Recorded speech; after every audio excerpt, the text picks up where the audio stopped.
Hi, ನಾನು C Akshata Udupa. ನನ್ನ YouTube ಚಾನೆಲ್ಗೆ ನಿಮಗೆಲ್ಲರಿಗೂ ಸ್ವಾಗತ. ಇವತ್ತಿನ ವಿಡಿಯೋದಲ್ಲಿ ನಾನು ಪೊಸಿಷನಲ್ ಟ್ರೇಡ್ ಮಾಡೋದಕ್ಕೆ ಒಂದು ಸಿಂಪಲ್ ಆದಂತಹ ಟೆಕ್ನಿಕನ್ನು ಶೇರ್ ಮಾಡ್ತಾ ಇದ್ದೀನಿ. ನೀವು ಇದನ್ನು ಪೊಸಿಷನಲ್ ಟ್ರೇಡ್ಸಿಗೆ ಯೂಸ್ ಮಾಡ್ಬೋದು ಅಥವಾ ಸ್ವಿಂಗ್ ಟ್ರೇಡ್ಸಿಗೂ ಕೂಡ ನೀವು ಇದೇ ಕಾನ್ಸೆಪ್ಟನ್ನು ಯೂಸ್ ಮಾಡ್ಬೋದು. ಇದು ತುಂಬ ಸಿಂಪಲ್ ಆಗಿರುವಂತಹ ಟೆಕ್ನಿಕ್ ಆಗಿದ್ದು ಇದಕ್ಕೆ ಒಂದು ಫ್ರೀ ಇಂಡಿಕೇಟರನ್ನು ನಾವು ಯೂಸ್ ಮಾಡಬೇಕಾಗುತ್ತೆ. ಎಗೇನ್ ಈ ಇಂಡಿಕೇಟರ್ ಟ್ರೇಡಿಂಗ್ ವ್ಯೂ ಪೋರ್ಟಲಲ್ಲಿ ಫ್ರೀ ಅಕೌಂಟಲ್ಲೇ ಸಿಗುತ್ತೆ. ನೀವು ಜಸ್ಟ್ ನಿಮ್ಮ ಮೇಲ್ ಐ ಡಿಯನ್ನು ಯೂಸ್ ಮಾಡಿ ಟ್ರೇಡಿಂಗ್ ವ್ಯೂ ಅಕೌಂಟ್ ಓಪನ್ ಮಾಡಿದ್ರೆ ನೀವು ಟ್ರೇಡಿಂಗ್ ವ್ಯೂ ಪೋರ್ಟಲಲ್ಲಿ ಈ ಇಂಡಿಕೇಟರನ್ನು ಲೋಡ್ ಮಾಡಿ ಈ ಪರ್ಟಿಕ್ಯುಲರ್ ಸ್ಟ್ರಾಟಜಿಯನ್ನು ಯೂಸ್ ಮಾಡ್ಬೋದು. ತುಂಬ ಸಿಂಪಲ್ ಆಗಿರುವಂತಹ ಸ್ಟ್ರಾಟಜಿ ಆಗಿದ್ದು ನೀವು ಇನಿಷಿಯಲಿ ನಿಮ್ಮ ಪೊಸಿಷನಲ್ ಟ್ರೇಡ್ಸ್ಗಳಿಗೆ ಅಥವಾ ಸ್ವಿಂಗ್ ಟ್ರೇಡ್ಸ್ಗಳಿಗೆ ಇದನ್ನು ಯೂಸ್ ಮಾಡ್ಬೋದು. ಸೊ ಈಗ ನಾವು ಚಾರ್ಟನ್ನು ನೋಡೋಣ. ಅದಕ್ಕೂ ಮೊದಲು ನೀವು ನನ್ನ ಫ್ರೀ ಟೆಲಿಗ್ರಾಮ್ ಚಾನೆಲ್ ಆದಂತಹ CA ಅಕ್ಷತಾ ಉಡುಪ ಕನ್ನಡ ಇದನ್ನು ಜಾಯಿನ್ ಆಗದೇ ಇದ್ದರೆ ಡಿಸ್ಕ್ರಿಪ್ಷನಲ್ಲಿ ಕೊಟ್ಟಿರುವಂತಹ ಲಿಂಕನ್ನು ಯೂಸ್ ಮಾಡಿ ಈ ಫ್ರೀ ಟೆಲಿಗ್ರಾಮ್ ಚಾನೆಲನ್ನು ಜಾಯ್ನ್ ಆಗಿ. ಇಲ್ಲಿ ಡೈಲಿ ನಾವು morning bulletin, stock in news, ಹೀಗೆ ಹಲವಾರು ವಿಷಯಗಳನ್ನು ಶೇರ್ ಮಾಡ್ತಾ ಇರ್ತೇವೆ. ಥ್ರೂ ಔಟ್ ದ ಡೇ ನಮ್ಮ ರಿಸರ್ಚ್ ಏನಿರುತ್ತೆ ಅದನ್ನು ಕೂಡ ನಾವಿಲ್ಲಿ ಶೇರ್ ಮಾಡ್ತೇವೆ. ಸೊ ಈ ಪರ್ಟಿಕ್ಯುಲರ್ ಚಾನೆಲನ್ನು ನಾನು ಡಿಸ್ಕ್ರಿಪ್ಷನಲ್ಲಿ ಕೊಟ್ಟಿರುವಂತಹ ಲಿಂಕನ್ನು ಮಾತ್ರ ಯೂಸ್ ಮಾಡಿ ಜಾಯ್ನ್ ಆಗಿ. ಯಾಕಂದರೆ ನನ್ನ ಹೆಸರನ್ನು ಯೂಸ್ ಮಾಡಿಕೊಂಡು ನನ್ನ ಪ್ರೊಫೈಲ್ ಪಿಕ್ಚರಲ್ಲಿ ಹಲವಾರು ಬೇರೆ ಬೇರೆ ಚಾನೆಲ್ಗಳಿವೆ. ಸೊ ಇಂಥ ಫ್ರಾಡ್ಗಳಿಗೆ ನೀವು ಸಿಕ್ಕದೆ ನಾನು ಡಿಸ್ಕ್ರಿಪ್ಷನಲ್ಲಿ ಕೊಟ್ಟಂತಹ ಲಿಂಕನ್ನು ಮಾತ್ರ ಯೂಸ್ ಮಾಡಿ ನನ್ನ ಚಾನೆಲನ್ನು ಜಾಯ್ನ್ ಆಗಿ. ಈ ಪರ್ಟಿಕ್ಯುಲರ್ ಟೆಲಿಗ್ರಾಮ್ ಚಾನೆಲ್ ಎಜುಕೇಷನ್ ಪರ್ಪಸ್ಸಿಗೆ ಮಾತ್ರ. ಇಲ್ಲಿ ಯಾವುದೇ ರೀತಿಯಾದಂತಹ ಕಾಲ್ ಅಥವಾ ರೆಕಮೆಂಡೇಷನ್ಸನ್ನು ನಾವು ಕೊಡೋದಿಲ್ಲ. ಇಲ್ಲಿ ನೀವು ಇಂಡಿಪೆಂಡೆಂಟ್ ಟ್ರೇಡರ್ ಆಗಬೇಕು, ಇಂಡಿಪೆಂಡೆಂಟ್ ಇನ್ವೆಸ್ಟರ್ ಆಗಬೇಕು ಅನ್ನೋದಾದರೆ ನೀವು ಈ ಚಾನೆಲನ್ನು ಜಾಯ್ನ್ ಆಗ್ಬೋದು. ಸೊ ಮೊದಲಿಗೆ ನಮಗೆ ಈ ಪರ್ಟಿಕ್ಯುಲರ್ ಸ್ಟ್ರಾಟಜಿಗೆ ಬೇಕಾದಂತಹ ಇಂಡಿಕೇಟರ್ ವಾಲ್ಯೂಮ್ ಕ್ಯಾಂಡಲ್. ಸೊ ನೀವು ಟ್ರೇಡಿಂಗ್ ವ್ಯೂವಲ್ಲಿ ಇಲ್ಲಿ ಮೇಲೆ ಟಾಪಲ್ಲಿ ಇಂಡಿಕೇಟರ್ಸ್ ಅಂತ ನೋಡ್ಬೋದು. ಸೊ ಈ ಇಂಡಿಕೇಟರನ್ನು ಸೆಲೆಕ್ಟ್ ಮಾಡಿ ವಾಲ್ಯೂಮ್ ಕ್ಯಾಂಡಲ್ ಅಂತ ಟೈಪ್ ಮಾಡಿ. ಸೊ ವಾಲ್ಯೂಮ್ ಕ್ಯಾಂಡಲ್ ಅಂತ ಟೈಪ್ ಮಾಡಿದ ಕೂಡಲೇ ನಿಮಗೆ ಈ ಪರ್ಟಿಕ್ಯುಲರ್ ಇಂಡಿಕೇಟರ್ ಬರುತ್ತೆ. ಸೊ ಇದನ್ನು ಕ್ಲಿಕ್ ಮಾಡಿ. ಆ್ಯಂಡ್ ಈ ಪರ್ಟಿಕ್ಯುಲರ್ ಸ್ಟ್ರಾಟಜಿಯನ್ನು ನಾವು ಪೊಸಿಷನಲ್ ಟ್ರೇಡ್ಸ್ ಹಾಗೆ ಸ್ವಿಂಗ್ ಟ್ರೇಡ್ಸಿಗೆ ಯೂಸ್ ಮಾಡೋದ್ರಿಂದ ನೀವು ಟೈಮ್ ಫ್ರೇಮನ್ನು ಡೈಲಿ ಟೈಮ್ ಫ್ರೇಮಲ್ಲಿ ಇಡಬೇಕಾಗುತ್ತೆ. ಸೊ ಇಲ್ಲಿ ನೀವು ಕ್ಲಿಕ್ ಮಾಡಿದರೆ 1 ಡೇ ಹಾಗೆ 1 ಮಿನಿಟ್, 2 ಮಿನಿಟ್ಸ್, 3 ಮಿನಿಟ್ಸ್ ಎಲ್ಲ ಡಿಫ್ರೆಂಟ್ ಟೈಮ್ ಫ್ರೇಮ್ಸ್ ಬರುತ್ತೆ. ಇಲ್ಲಿ 1 ಡೇಯನ್ನು ನೀವು ಸೆಲೆಕ್ಟ್ ಮಾಡಿ. ಸೊ ನೀವು ಈ ಪರ್ಟಿಕ್ಯುಲರ್ ಇಂಡಿಕೇಟರನ್ನು ಸೆಲೆಕ್ಟ್ ಮಾಡಿದ ಕೂಡಲೇ ನಿಮ್ಮ ಚಾರ್ಟ್ ಈ ಥರ ಕಾಣಿಸುತ್ತೆ. ಸೊ ಇಲ್ಲಿ ರೆಡ್ ಮತ್ತು ಗ್ರೀನ್ ಕ್ಯಾಂಡಲ್ಸ್ ಅಲ್ಲದೆ ಬೇರೆ ಬೇರೆ ಥರದ ಕ್ಯಾಂಡಲ್ಸ್ ನಿಮಗೆ ಸಿಗುತ್ತೆ. ಬಟ್ ನಮಗೆ ಈ ಕ್ಯಾಂಡಲ್ಸ್ನ ಅವಶ್ಯಕತೆ ಇಲ್ಲ, ಇದು ಕನ್ಫ್ಯೂಷನ್ಸನ್ನು ಜಾಸ್ತಿ ಮಾಡುತ್ತೆ. ಸೊ ನೀವಿಲ್ಲಿ ಸೆಟ್ಟಿಂಗ್ಸಿಗೆ ಹೋಗಿ ಸ್ಟೈಲ್ಸ್ ಅಂತ ಕ್ಲಿಕ್ ಮಾಡಿದ್ರೆ ಇಲ್ಲಿ ನಿಮಗೆ ಬೇರೆ ಬೇರೆ ಕಲರ್ ಕ್ಯಾಂಡಲ್ಸ್ ಬರುತ್ತೆ. ನಮಗೆ ಈ ಗ್ರೀನ್ ಮತ್ತು ರೆಡ್ ಕ್ಯಾಂಡಲ್ಸ್ ಮಾತ್ರ ಬೇಕು. ಸೊ ಇಲ್ಲಿ ಕಲರ್ 2 ಮೇಲೆ ಕ್ಲಿಕ್ ಮಾಡಿ ಇದರ ಒಪ್ಯಾಸಿಟಿಯನ್ನು 0 ಅಂತ ಮಾಡಿ. ಹಾಗೆ ಇಲ್ಲಿ ಕಲರ್ 3ಗೂ ಕ್ಲಿಕ್ ಮಾಡಿ ಇದರ ಒಪ್ಯಾಸಿಟಿಯನ್ನು 0 ಅಂತ ಮಾಡಿ. ಆಗ ಆ ಉಳಿದ ಕ್ಯಾಂಡಲ್ಗಳ ಕಲರ್ಸ್ ಹೋಗುತ್ತೆ. ನೆಕ್ಸ್ಟ್ ಇಲ್ಲಿ ನೀವು ಓಕೆ ಅಂತ ಕೊಟ್ಟರೆ ಇಲ್ಲಿ ನಿಮಗೆ ಕ್ಲಿಯರ್ ಆಗಿ ರೆಡ್ ಮತ್ತು ಗ್ರೀನ್ ಕ್ಯಾಂಡಲ್ಸ್ ಮಾತ್ರ ಹೈಲೈಟ್ ಆಗುತ್ತೆ. ಸೊ ಈ ಹೈಲೈಟೆಡ್ ಕ್ಯಾಂಡಲ್ಸ್ ಏನಂದರೆ ಈ ಪರ್ಟಿಕ್ಯುಲರ್ ಕ್ಯಾಂಡಲ್ಸ್ಗಳಲ್ಲಿ ಹೈ ವಾಲ್ಯೂಮ್ ಇದೆ ಅಂತ ಅರ್ಥ. ನಾವು ಸಪ್ರೇಟಾಗಿ ವಾಲ್ಯೂಮ್ ಇಂಡಿಕೇಟರನ್ನು ಯೂಸ್ ಮಾಡಿದೆ ಇದೇ ಚಾರ್ಟಲ್ಲಿ ನಮಗೆ ಹೈ ವಾಲ್ಯೂಮ್ ಇರುವಂತಹ ಕ್ಯಾಂಡಲ್ ಹೈಲೈಟ್ ಆಗೋ ಥರ ಮಾಡ್ತಾ ಇದ್ದೇವೆ. ನಾವಿಲ್ಲಿ ಸಪ್ರೇಟಾಗಿ ವಾಲ್ಯೂಮ್ ಕ್ಯಾಂಡಲನ್ನು ಯೂಸ್ ಮಾಡಿದರೆ ನಮಗೆ ಎಕ್ಸಾಕ್ಟಾಗಿ ಯಾವ ಕ್ಯಾಂಡಲಲ್ಲಿ ಒಳ್ಳೆ ವಾಲ್ಯೂಮ್ ಇದೆ ಅಂತ ನೋಡೋದು ಕಷ್ಟ ಆಗುತ್ತೆ ಲೈವ್ ಮಾರ್ಕೆಟಲ್ಲಿ. ಬಟ್ ಈ ಇಂಡಿಕೇಟರನ್ನು ನೀವು ಯೂಸ್ ಮಾಡಿದರೆ ನಿಮಗೆ ಈಸಿಲಿ ಯಾವ ಕ್ಯಾಂಡಲಲ್ಲಿ ವಾಲ್ಯೂಮ್ ಜಾಸ್ತಿ ಇದೆಯೋ ಅದು ಆಟೋಮೆಟಿಕ್ ಆಗಿ ಹೈಲೈಟ್ ಆಗುತ್ತೆ. ಸೊ ಈಸಿಲಿ ನೀವು ಟ್ರೇಡ್ಸ್ಗಳನ್ನು ತಗೊಳ್ಬೋದು.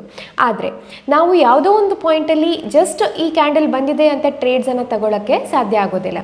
ಆ ಥರ ಟ್ರೇಡ್ಸನ್ನು ತಗೊಂಡಾಗ ನಮಗೆ ಲಾಸ್ ಆಗ್ಬೋದು. ಯಾಕಂದರೆ ಫಾರ್ ಎಕ್ಸಾಂಪಲ್ ಇಲ್ಲಿ ನೀವು ಅಬ್ಸರ್ವ್ ಮಾಡಿದ್ರೆ ಇಲ್ಲಿ ಗ್ರೀನ್ ಕ್ಯಾಂಡಲ್ ಹೈಲೈಟ್ ಆಗಿದೆ, ಆದರೆ ಆಲ್ರೆಡಿ ಇಲ್ಲಿ ಪ್ರೈಸ್ ಪೀಕಲ್ಲಿರೋದ್ರಿಂದ ಇಲ್ಲಿಂದ ಪ್ರೈಸ್ ಕೆಳಗೆ ಬೀಳುವಂತಹ ಚಾನ್ಸಸ್ ಜಾಸ್ತಿ ಇರುತ್ತೆ. ಸೊ ನಾವು ಯಾವ ಪಾಯಿಂಟಲ್ಲಿ ಟ್ರೇಡ್ ತಗೊಳ್ತೇವೆ ಅನ್ನೋದು ಕೂಡ ತುಂಬ ಇಂಪಾರ್ಟೆಂಟ್ ಆಗುತ್ತೆ. ಸೊ ಅದಕ್ಕೆ ನೀವು ಈ ಥರ ಸಪೋರ್ಟ್ ಅಥವಾ ರೆಸಿಸ್ಟೆನ್ಸ್ ಲೆವೆಲ್ಸನ್ನು ಯೂಸ್ ಮಾಡಬೇಕು. ಸೊ ಇಲ್ಲಿ ನೀವು ಅಬ್ಸರ್ವ್ ಮಾಡಿದ್ರೆ ಈ ಸಪೋರ್ಟ್ ಲೆವೆಲಲ್ಲಿ ನಮಗೆ ಹೈಲೈಟೆಡ್ ಗ್ರೀನ್ ಕ್ಯಾಂಡಲ್ ಬಂತು, ಅಲ್ಲಿಂದ ಪ್ರೈಸ್ ಮೇಲೋಯ್ತು. ಎಗೈನ್ ನೀವು ಇಲ್ಲಿ ನೋಡಿದ್ರೆ ಇಲ್ಲಿ ಕೂಡ ಸಿಕ್ಕಿದೆ, ಬಟ್ ಇದು ಸ್ವಲ್ಪ ಸಪೋರ್ಟ್ ಲೆವೆಲ್ಗಿಂತ ಮೇಲಿದೆ. ಬಟ್ ಇಲ್ಲಿ ಆಲ್ಮೋಸ್ಟ್ ಸಪೋರ್ಟ್ ಲೆವೆಲಲ್ಲಿ ನಮಗೆ ಒಳ್ಳೆಯ ಗ್ರೀನ್ ಕ್ಯಾಂಡಲ್ ಬಂದಿದೆ. ಸೊ ಇಲ್ಲಿಂದ ನೀವು ಸಮ್ವೇರ್ ಈ ಕ್ಯಾಂಡಲ್ ಕ್ಲೋಸ್ ಆದ ನಂತರ ಎಂಟ್ರಿಯನ್ನು ತಗೊಂಡ್ರೆ ಈಸಿಲಿ 10 to 15% ನಿಮಗೆ ರಿಟರ್ನ್ ಸಿಗುತ್ತೆ. ಬಟ್ ಸೇಫರ್ ಸೈಡಲ್ಲಿ ಇರೋದಕ್ಕೋಸ್ಕರ ಅರೌಂಡ್ 10% ನೀವು ಎಕ್ಸಿಟ್ ಆಗೋದು ಒಳ್ಳೆಯದು. 9ಇಂದ 10% ಮಧ್ಯದಲ್ಲಿ ನೀವು ರಿಟರ್ನನ್ನು ತಗೊಂಡು ಎಕ್ಸಿಟ್ ಆಗುವಂಥದ್ದು.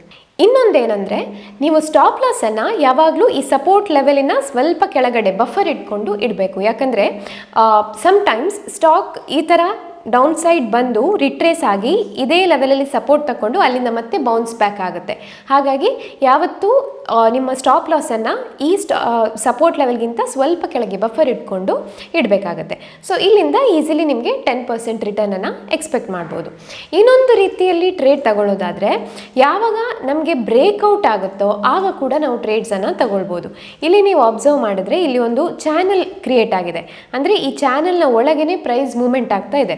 ಸೊ ಯಾವಾಗ ಪ್ರೈಸ್ ಈ ಚಾನಲಿಂದ ಹೊರಗೆ ಹೋಗುತ್ತೋ ಅಲ್ಲಿಂದ ಅಪ್ಸೈಡ್ ಮೂವ್ಮೆಂಟ್ ಈ ಸ್ಟಾಕ್ ಕೊಡುತ್ತೆ. ಇದು ಆಲ್ಮೋಸ್ಟ್ ಹೆಚ್ಚಿನ ಸ್ಟಾಕ್ಗಳಿಗೆ ಇದೇ ಅಪ್ಲೈ ಆಗುತ್ತೆ. ಒಂದು ಚಾನಲಲ್ಲಿ ಒಂದು ಪ್ರೈಸ್ ರೇಂಜಲ್ಲಿ ಆ ಸ್ಟಾಕ್ ಮೂವ್ ಆಗ್ತಾ ಇದೆ ಅಂದಾಗ ಅಲ್ಲಿಂದ ಬ್ರೇಕ್ಔಟ್ ಆದಾಗ ಅರೌಂಡ್ 10% ಮೂಮೆಂಟನ್ನು ಸ್ಟಾಕ್ ಕೊಡುತ್ತೆ. ಸೊ ನೀವು ಸಮ್ವೇರ್ 8ಇಂದ 10% ಒಳಗಡೆ ಎಕ್ಸಿಟ್ ಆಗ್ಬೋದು. ಸೊ ಇಲ್ಲಿ ಈ candle breakout candle.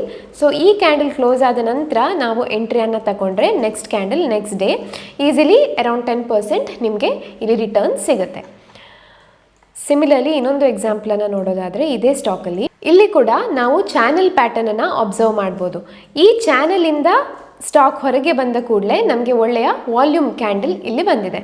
So directly ನೀವು ಇಲ್ಲಿ ಎಂಟ್ರಿಯನ್ನು ತಗೊಂಡ್ರೆ ಈಸಿಲಿ 10% ಅಚೀವ್ ಆಗಿದೆ. ಇಲ್ಲಿ 23% ಅಚೀವ್ ಆಗಿದೆ, ಬಟ್ ನಾವು 10%ಗೆ ಎಕ್ಸಿಟ್ ಆಗಬೇಕಾಗುತ್ತೆ.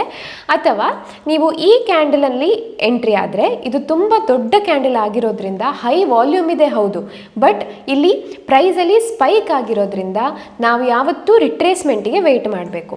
ನಾನು ಆಗಲೇ ಹೇಳಿದ ಹಾಗೆ ನಮ್ಮ ಸ್ಟಾಪ್ ಲಾಸನ್ನು ಯೂಶ್ವಲಿ ನಾವು ಇಲ್ಲಿ ಈ ರೆಸಿಸ್ಟೆನ್ಸ್ ಲೆವೆಲ್ ಅಥವಾ ಇಲ್ಲಿ ಎಂಟ್ರಿ ತಗೊಂಡ್ರೆ ನೀವು ಈ ಕ್ಯಾಂಡಲ್ ಏನಿದೆ ನಿಮ್ಮ ರೆಫರೆನ್ಸ್ ಕ್ಯಾಂಡಲ್ ಅದಕ್ಕಿಂತ ಕೆಳಗೆ ಸ್ವಲ್ಪ ಬಫರ್ ಇಟ್ಕೊಂಡು ಸ್ಟಾಪ್ ಲಾಸ್ ಇಡಬೇಕಾಗುತ್ತೆ. ಬಟ್ ಈ ಕೇಸಲ್ಲಿ ಈ ಕ್ಯಾಂಡಲ್ ಇಷ್ಟು ದೊಡ್ಡದಿರೋದ್ರಿಂದ ನೀವು ಡೈರೆಕ್ಟಾಗಿ ಈ ಕ್ಯಾಂಡಲನ್ನು ರೆಫರೆನ್ಸ್ ಕ್ಯಾಂಡಲ್ ಆಗಿ ತಗೊಳ್ಳೋದಕ್ಕೆ ಸಾಧ್ಯ ಆಗೋದಿಲ್ಲ. ಸೊ ನೀವಿಲ್ಲಿ ರಿಟ್ರೇಸ್ಮೆಂಟಿಗೆ ವೆಯ್ಟ್ ಮಾಡಿ ಈ ಲೆವೆಲಲ್ಲಿ ಎಂಟ್ರಿಯನ್ನು ತಗೊಂಡ್ರೆ ಎಗೈನ್ ಇದು ಸೇಫ್ ಕೂಡ, ಯಾಕಂದರೆ ಈ ದೊಡ್ಡ ಕ್ಯಾಂಡಲ್ ನಂತರ ವೆರಿ ಗುಡ್ ರಿಟ್ರೇಸ್ಮೆಂಟ್ ಆಗಿದೆ ಇಲ್ಲಿ. ಸೊ ಇಲ್ಲಿ ಎಂಟ್ರಿಯನ್ನು ತಗೊಂಡ್ರೆ ಈಸಿಲಿ ನಿಮಗೆ 10% ಮೂವ್ಮೆಂಟ್ ಸಿಗುತ್ತೆ. ಸೊ ದೊಡ್ಡ ಕ್ಯಾಂಡಲ್ ಇದ್ದಾಗ ಇನಿಷಿಯಲಿ ನೀವು ಇಗ್ನೋರ್ ಮಾಡಿದ್ರೂ ತೊಂದರೆ ಇಲ್ಲ. ಅಥವಾ ನೀವು ಎಂಟ್ರಿ ತಗೊಳ್ಳೇಬೇಕು ಅನ್ನೋದಾದರೆ ರಿಟ್ರೇಸ್ಮೆಂಟ್ ಆಗಿ ಯಾವಾಗ ನಿಮಗೆ ಗ್ರೀನ್ ಕ್ಯಾಂಡಲ್ ಬರುತ್ತೋ ಆಗ ನೀವು ಎಂಟ್ರಿಯನ್ನು ತಗೊಳ್ಬೋದು. ಇಲ್ಲಿ ಪ್ರೈಸ್ ಈ ಸಪೋರ್ಟ್ ಲೆವೆಲಿಂದ ಬ್ರೇಕ್ ಡೌನ್ ಆಗಿ ನೀವಿಲ್ಲಿ ವೆರಿ ಗುಡ್ ವಾಲ್ಯೂಮ್ ಕ್ಯಾಂಡಲನ್ನು ನೋಡ್ಬೋದು, ಬಟ್ ಇದು ಸೆಲ್ಲಿಂಗ್ ವಾಲ್ಯೂಮ್. ಸೊ ಈ ಥರ ರೆಡ್ ಕ್ಯಾಂಡಲನ್ನು ನೀವು ನೋಡಿದಾಗ ಸ್ವಲ್ಪ ಹೊತ್ತು ನೀವು ಟ್ರೇಡಿಂಗನ್ನು ಇಲ್ಲಿ ಅವಾಯ್ಡ್ ಮಾಡಬೇಕಾಗುತ್ತೆ ಸ್ವಲ್ಪ ದಿನಗಳ ಕಾಲ. ಯಾಕಂದರೆ ಈ ಥರ ಒಳ್ಳೆ ವಾಲ್ಯೂಮ್ ಇರುವಂತಹ ರೆಡ್ ಕ್ಯಾಂಡಲ್ ಬಂದ ಮೇಲೆ ಪ್ರೈಸ್ ಯೂಶ್ವಲಿ ಡೌನ್ ಸೈಡ್ ಮೂಮೆಂಟನ್ನು ಕೊಡುತ್ತೆ. ಸೊ ನೀವು ಟ್ರೇಡ್ಸನ್ನು ತಗೊಳ್ಳುವಾಗ ಇಲ್ಲಿ ಕ್ಯಾಂಡಲಿನ ಕಲರನ್ನು ಕೂಡ ಅಬ್ಸರ್ವ್ ಮಾಡಿಕೊಂಡು ಯಾವಾಗ ಟ್ರೇಡ್ ತಗೊಳ್ಬಾರ್ದು ಅನ್ನೋದನ್ನು ಕೂಡ ನೋಡಬೇಕಾಗುತ್ತೆ. ಇನ್ನು ನೀವು ಸ್ವಿಂಗ್ ಟ್ರೇಡ್ ಮಾಡೋದಕ್ಕೆ ಇದೇ ಟೆಕ್ನಿಕನ್ನು ಕೂಡ ಯೂಸ್ ಮಾಡ್ಬೋದು, ಅಥವಾ ನೀವು ನಮ್ಮ QTI ಇಂಡಿಕೇಟರನ್ನು ಕೂಡ ಯೂಸ್ ಮಾಡ್ಬೋದು. ಇದನ್ನು ನೀವು ಸ್ವಿಂಗ್ ಟ್ರೇಡಿಗೆ ಯೂಸ್ ಮಾಡೋದಾದರೆ ಈಸಿಲಿ ನಿಮಗೆ ಯಾವಾಗ ಎಂಟ್ರಿ ಆಗಬೇಕು ಯಾವಾಗ ಎಕ್ಸಿಟ್ ಆಗಬೇಕು ಒಂದು ಸ್ಟಾಕಲ್ಲಿ ಅನ್ನೋದು ಗೊತ್ತಾಗುತ್ತೆ. ಸೊ ಈ ಪರ್ಟಿಕ್ಯುಲರ್ ಇಂಡಿಕೇಟರಲ್ಲಿ ನಿಮಗೆ ಬೇರೆ ಬೇರೆ ಸೆಟ್ಟಿಂಗ್ಸ್ ಇದೆ. ನೀವು ಸ್ವಿಂಗ್ ಟ್ರೇಡಿಗೆ ಇದನ್ನು ಯೂಸ್ ಮಾಡ್ಬೋದು ಅಥವಾ ಇಂಟ್ರಾಡೇಗೂ ಕೂಡ ನೀವು ಯೂಸ್ ಮಾಡ್ಬೋದು. ಇಲ್ಲಿ ಸೆಟ್ಟಿಂಗ್ಸಿಗೆ ಹೋದರೆ ನಿಮಗೆ ಇಲ್ಲಿ resistance support level strategy setup ಅಂತಿದೆ, ಇದು ನೀವು ಇಂಟ್ರಾಡೇಗೆ ಯೂಸ್ ಮಾಡ್ಬೋದು. ಸೊ ಇಲ್ಲಿ ನೀವು ನೋಡ್ಬೋದು ನಿಮಗೆ ಬೇರೆ ಬೇರೆ ಲೆವೆಲ್ಸ್ಗಳು ಬರುತ್ತೆ. ಸೊ ಈ ಲೆವೆಲ್ಸ್ ಬ್ಲಾಕ್ ಥರದಲ್ಲಿ ಇರುತ್ತೆ. ಸೊ ಪ್ರೈಸ್ ಹೆಚ್ಚಾಗಿ ಈ ಲೆವೆಲನ್ನು ರೆಸ್ಪೆಕ್ಟ್ ಮಾಡುತ್ತೆ. ಸೊ ನಿಮಗೆ ಎಕ್ಸಾಕ್ಟ್ಲಿ ಎಲ್ಲಿ ಎಂಟ್ರಿಯನ್ನು ತಗೊಳ್ಬೇಕು, ಎಕ್ಸಾಕ್ಟ್ಲಿ ಎಲ್ಲಿ ಎಕ್ಸಿಟ್ ಆಗಬೇಕು ಅನ್ನೋದನ್ನು ನಿಮಗೆ ಈ ಬ್ಲಾಕ್ ಸಿಸ್ಟಮ್ ಈಸಿಲಿ ಹೇಳುತ್ತೆ. So most of the cases ನೀವು ಇಲ್ಲಿ ಅಬ್ಸರ್ವ್ ಮಾಡಿದ್ರೆ ಈ ಲೆವೆಲ್ಸ್ಗಳನ್ನು ಪ್ರೈಸ್ ತುಂಬ ಚೆನ್ನಾಗಿ ರೆಸ್ಪೆಕ್ಟ್ ಮಾಡುತ್ತೆ.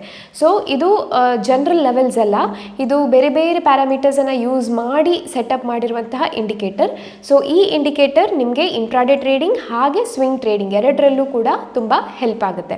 ಸೊ ಈ ಇಂಡಿಕೇಟರನ್ನು ನಿಮಗೆ ಚೆಕ್ ಮಾಡಬೇಕು ಅನ್ನೋದಾದರೆ ನಾನು ಸೂಪರ್ ಪ್ರೊಫೈಲ್ ಲಿಂಕನ್ನು ಕೆಳಗಡೆ ಡಿಸ್ಕ್ರಿಪ್ಷನಲ್ಲಿ ಕೊಟ್ಟಿರ್ತೇನೆ. ಈ ಲಿಂಕನ್ನು ಕ್ಲಿಕ್ ಮಾಡಿ ನೀವು QTI ಸಬ್ಸ್ಕ್ರಿಪ್ಷನನ್ನು ಲೈಫ್ ಟೈಮಿಗೆ ತೊಗೊಳ್ಬೋದು. ನೀವು ಲೈಫ್ ಟೈಮ್ ಸಬ್ಸ್ಕ್ರಿಪ್ಷನನ್ನು ತಗೊಂಡ್ರೆ ನಿಮಗೆ ಈ QTI ಒಟ್ಟಿಗೆ 5 ಪವರ್ಫುಲ್ ಸ್ಟ್ರಾಟಜಿ ಇಂಡಿಕೇಟರ್ಸ್ ಕೂಡ ಸಿಗುತ್ತೆ. ಅದಲ್ಲದೆ ನೀವು ಇದನ್ನು 1 ಮಂತ್ 3 ಮಂತ್ಸ್ ಅಥವಾ 6 ಮಂತ್ಸಿಗೂ ಕೂಡ ಸಬ್ಸ್ಕ್ರೈಬ್ ಆಗ್ಬೋದು. ಸೊ ಈ ಇಂಡಿಕೇಟರ್ ನಿಮಗೆ ಬೇಕು ಅನ್ನೋದಾದರೆ ನೀವು ಡಿಸ್ಕ್ರಿಪ್ಷನಲ್ಲಿ ಕೊಟ್ಟಿರುವಂತಹ ಸೂಪರ್ ಪ್ರೊಫೈಲ್ ಲಿಂಕನ್ನು ಕ್ಲಿಕ್ ಮಾಡಿ ಈ ಇಂಡಿಕೇಟರನ್ನು ಸಬ್ಸ್ಕ್ರೈಬ್ ಆಗ್ಬೋದು. ಈಗ ಇನ್ನೊಂದು ಸ್ಟಾಕನ್ನು ನೋಡೋಣ. ಇಲ್ಲಿ ರಿಲಯನ್ಸ್ ಸ್ಟಾಕನ್ನು ತಗೊಂಡ್ರೆ ಇಲ್ಲಿ ಕೂಡ ನೀವು ಅಬ್ಸರ್ವ್ ಮಾಡ್ಬೋದು, ಈ ಸ್ಟಾಕ್ ಈ ಪರ್ಟಿಕ್ಯುಲರ್ ಚಾನಲ್ನ ಒಳಗಡೆ ತುಂಬ ಟೈಮ್ ಮೂವ್ ಆಗ್ತಾ ಇದೆ. ಸೊ ಇಲ್ಲಿ ಬ್ರೇಕ್ಔಟ್ ಆದ ಕೂಡಲೇ ನಿಮಗೆ ಒಳ್ಳೆಯ ವಾಲ್ಯೂಮ್ ಕ್ಯಾಂಡಲ್ ಸಿಕ್ಕಿದೆ. ಸೊ ನಿಮ್ಮ entry somewhere at this point ಇದ್ದರೆ ಈಸಿಲಿ ನಿಮಗೆ ಅರೌಂಡ್ 10% ಇಲ್ಲಿ ಮೂಮೆಂಟ್ ನೋಡ್ಲಿಕ್ಕೆ ಸಿಗುತ್ತೆ. ಸೊ ಇಲ್ಲಿ ನೀವು ಎಂಟರ್ ಆದರೆ ಸೊ ಮೋರ್ ದೆನ್ 10% ರಿಟರ್ನ್ ಇಲ್ಲಿ ಸಿಕ್ಕಿದೆ. ಬಟ್ 10%ಗೆ ಎಕ್ಸಿಟ್ ಆಗೋದು ಒಳ್ಳೆಯದು. ಇನ್ನು ಒಂದು ಲಾಸ್ಟ್ ಸ್ಟಾಕನ್ನು ನೋಡೋಣ.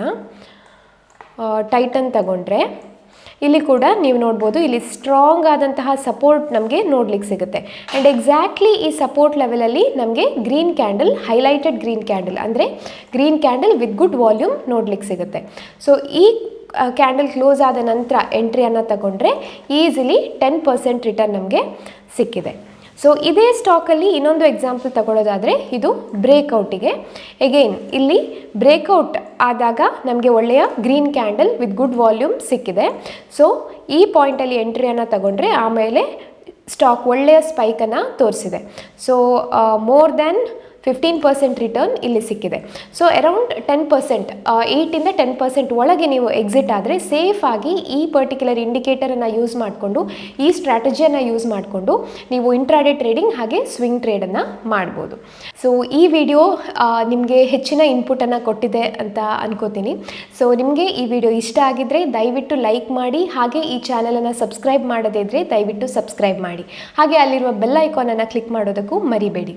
ಮತ್ತೆ ಸಿಗ್ತೀನಿ ಇನ್ನಷ್ಟು ಇನ್ಫಾರ್ಮೇಟಿವ್ ಕಂಟೆಂಟ್ಗಳೊಂದಿಗೆ. ಅಲ್ಲಿ ತನಕ ಟೇಕ್ ಕೇರ್, ಬಾಯ್ ಬಾಯ್.